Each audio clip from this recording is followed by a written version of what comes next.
Around the world bitcoin ने millions of लोगों का फॉर्च्यून बनाने में हेल्प की है। इनफैक्ट अगर आप इस वीडियो को देख रहे हैं तो ज़्यादा चांसेस है कि आपने या फिर आपके जान पहचान वाले ने भी बिटकॉइन में इन्वेस्ट करके ज़रूर पैसे बनाए होंगे। एंड इफ़ नॉट देन आप भी इन लोगों की तरह इस क्लब का मेंबर बनना चाहते होंगे। बट जिन लोगों को हमें अपना मेंटोर बनाना चाहिए वो रियलिटी में बिटकॉइन माइनर्स हैं, जिन्हें किसी बिटकॉइन इन्वेस्टर से ज़्यादा प्रॉफिट होता है। बट बिटकॉइन माइनिंग को डिफ़िकल्ट क्यों बताया जाता है? So here's the inner working of bitcoin mining, जिसमें सबसे पहले हमें बिटकॉइन माइनिंग से होने वाले प्रॉफिट को समझना होगा। जैसे कि बिटकॉइन माइनिंग करने वाली एक कंपनी क्लीन शार्क, जिन्होंने हाल ही में ये रिवील किया है कि उन्हें एक बिटकॉइन माइन करने में $6000 का खर्च आता है, जो आज के करंट सिंगल बिटकॉइन प्राइस के सामने बिल्कुल भी मैटर नहीं करता। एंड इस तरह का प्रॉफिट ऐसी कंपनीज की एग्जिस्टेंस का रीजन है। बट ये कंपनीज ऐसा कैसे करती हैं और एक बिटकॉइन को माइन करने में कितना समय लगता है? बिटकॉइन माइनर्स को एक्चुअली में एक माइनर नहीं कहा जाता जो किसी बिटकॉइन को माइन करते हैं। एक्चुअली में एक बिटकॉइन माइनर एक तरह का ऑडिटर होता है, यानी कि एक ऐसा इंडिविजुअल जो बिटकॉइन को खर्च करने का हिसाब किताब रखे, एक तरह का अकाउंटेंट, जिनका काम होता है बिटकॉइन ट्रांजैक्शन की एक्यूरेसी एंड वेरिफिकेशन करना। और साथ ही ये ऑडिटर्स इस चीज़ का भी ध्यान रखते हैं कि किसी सर्विस के लिए सेम बिटकॉइन को कहीं और भी स्पेंड ना किया जाए जब तक फर्स्ट ट्रांजैक्शन कंप्लीट नहीं हो जाती, जिसे डबल स्पेंडिंग कहा जाता है। जैसे कि किसी बिटकॉइन होल्डर ने अपने लिए गुप्ता जी बर्गर वाले से एक बर्गर खरीदा एंड उस बर्गर के लिए इस बिटकॉइन होल्डर ने अपने बिटकॉइन से पेमेंट की। बट जाने अनजाने में इस बिटकॉइन होल्डर ने यदि गुप्ता जी को दिया बिटकॉइन यूज़ करके किसी और को सेम बिटकॉइन से पेमेंट कर दी तो ये पेमेंट लेजिटिमेट नहीं होगी। एंड इस तरह की सिचुएशन में ये काम ऑडिटर्स यानी कि बिटकॉइन माइनर्स का होता है, जो इस तरह की सिचुएशन को होने से रोकें, जो ऐसी इवेंट को नोटिस करते ही दूसरी ट्रांजैक्शन को कैंसिल कर देते हैं। और ऐसा करने के लिए बिटकॉइन माइनर्स को एक एक करके सभी बिटकॉइन ब्लॉक्स को वेरीफाई करना पड़ता है। एंड रियलिटी में ये काम काफ़ी बोरिंग होता है। किसी भी बिटकॉइन ट्रांजैक्शन का साइज 1 मेगाबाइट जितना होता है। एंड इस काम को करने वाले लोगों का कहना है कि इस काम को करने के लिए काफ़ी ज़्यादा कैलकुलेशन वर्क करना पड़ता है, जो काफ़ी सरदर्दी होती है। सपोज आपके फ्रेंड ने उसके आईफोन के पासवर्ड को गैस करने को कहा, जो 4 डिजिट पिन पासवर्ड है। एंड हेल्प के नाम पर आपके फ्रेंड ने ये हिंट दिया कि पासवर्ड 2000 से ऊपर एंड 8000 से नीचे का नंबर है। 2000 एंड 8000 के बीच 6000 डिजिट का डिफरेंस है। एंड इस 6000 डिजिट में फ़ोन के पासवर्ड को गैस करने के लिए आपको 3000 ट्राइज करने होंगे।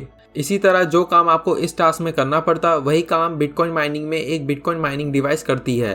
हाउएवर एक बिटकॉइन माइनिंग डिवाइस को केवल 4 डिजिट का पासवर्ड नहीं बल्कि 64 डिजिट हेक्साडेसिमल का पासवर्ड वेरीफाई करना पड़ता है, जो किसी बिटकॉइन ट्रांजैक्शन में वेरिफिकेशन को और भी इम्पॉसिबल बना देता है।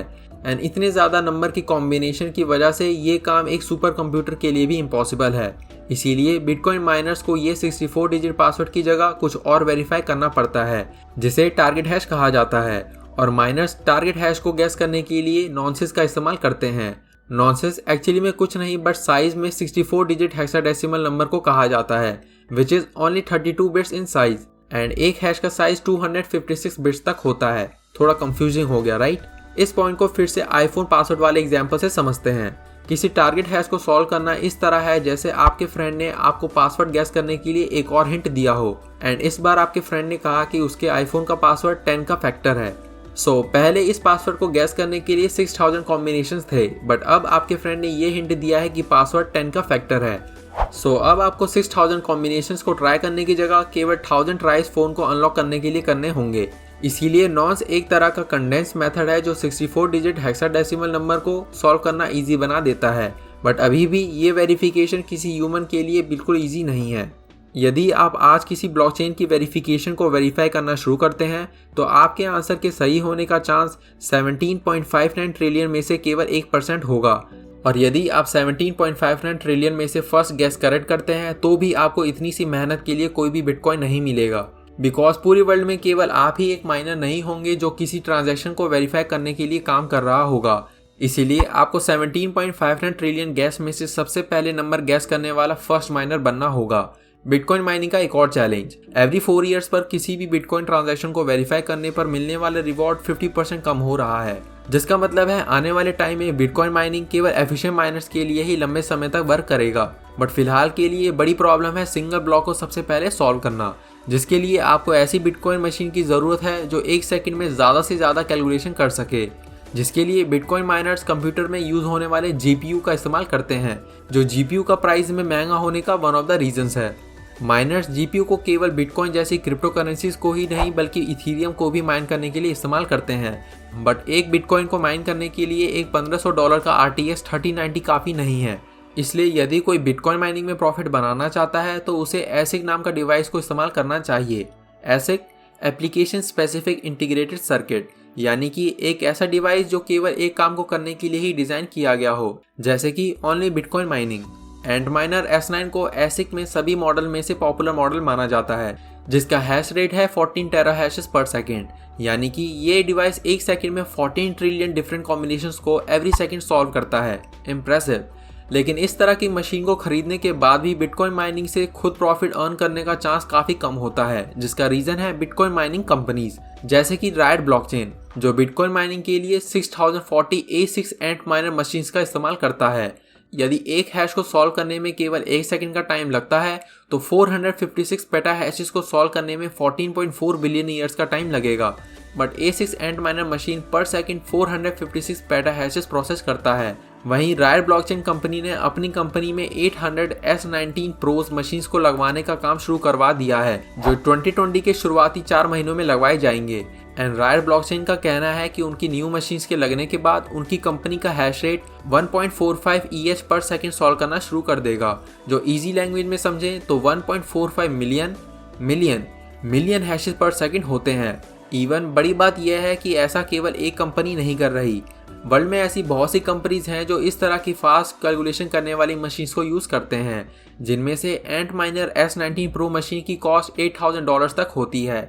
एंड यदि आप इस तरह की 3 मशीनों को काम पर लगा देते हैं तो आपको इजीली हर महीने $2211 जितने बिटकॉइन की अर्निंग होगी, जिसकी लागत को आप केवल 12 महीनों में वापस कमा सकते हैं। Amazing, right? बट एक और इम्पॉर्टेंट कंपोनेंट जिसे बिटकॉइन माइनिंग में इग्नोर करना काफ़ी बड़ी मिस्टेक होगी, वो है इलेक्ट्रिसिटी। A6 जैसी मशीन्स बिजली के लिए काफ़ी भूखी होती हैं एंड एक S19 प्रो की एनर्जी रेटिंग है 3250 वॉट्स। मतलब एक घंटे में आपकी S19 मशीन 9750 वॉट्स की इलेक्ट्रिसिटी कंज्यूम कर जाएगा, जिसकी per month cost bitcoin mining में जनरेट होने वाले प्रॉफिट के 50% तक होता है।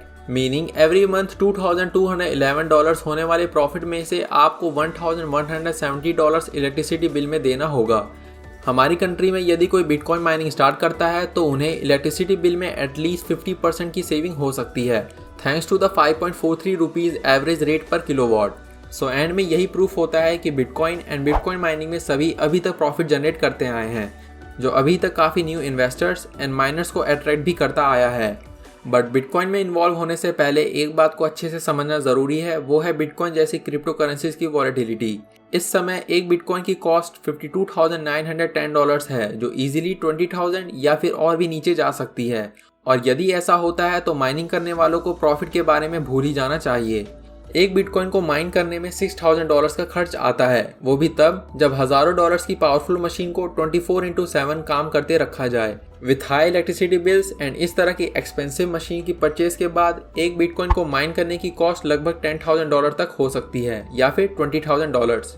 एंड बिटकॉइन की प्राइस की फॉल, जो कई बार हुई भी है, माइनिंग में बने प्रॉफिट को अनप्रॉफिटेबल बना देता है।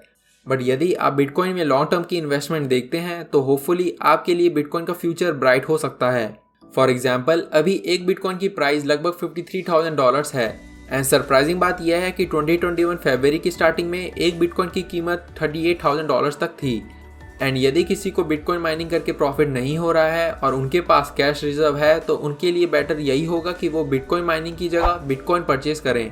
एंड सिंगल पर्सन के लिए बिटकॉइन माइनिंग करना आज की डेट में काफ़ी डिफिकल्ट हो गया है, जिसका ऑल्टरनेट है माइनिंग पूल को ज्वाइन करना। माइनिंग पूल कुछ बिटकॉइन माइनर्स के ग्रुप को कहा जाता है, जो एक बिटकॉइन ब्लॉक को माइन करने की जगह आपस में बिटकॉइन ब्लॉक के छोटे छोटे पोर्शन को डिवाइड करते हैं, वो भी अपने माइनिंग मशीन की पावर के बेसिस पर। फॉर एग्जाम्पल, आपके ग्रुप में 5 लोग बिटकॉइन ब्लॉक के छोटे पोर्शन को माइन कर रहे हैं एंड 4 लोगों को कोई भी प्रॉफिट नहीं होता, बट ग्रुप में 5th मेंबर को माइन किए हुए ब्लॉक का रिवॉर्ड मिलता है, तो वो रिवॉर्ड ग्रुप में डिवाइड कर दिया जाता है। इस तरह से सभी माइनिंग पूल मेंबर को लॉस की जगह प्रॉफिट होता है।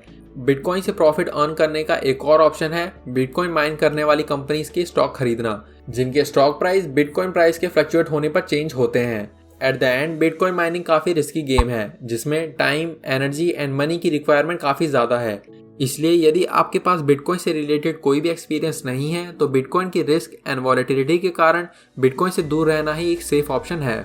बिकॉज रिसेंटली बिटकॉइन माइन करने वाली कंपनीज को भी अपने लिए प्रॉफिट बनाने में स्ट्रगल करना पड़ रहा है, जिसका रीज़न है more demand and less supply. So at the end ये आपका ही डिसीजन है कि आप बिटकॉइन माइनिंग के रिस्क के साथ इश्क करना चाहते हैं या नहीं। So that's all for this video. Thank you for watching. Until next time.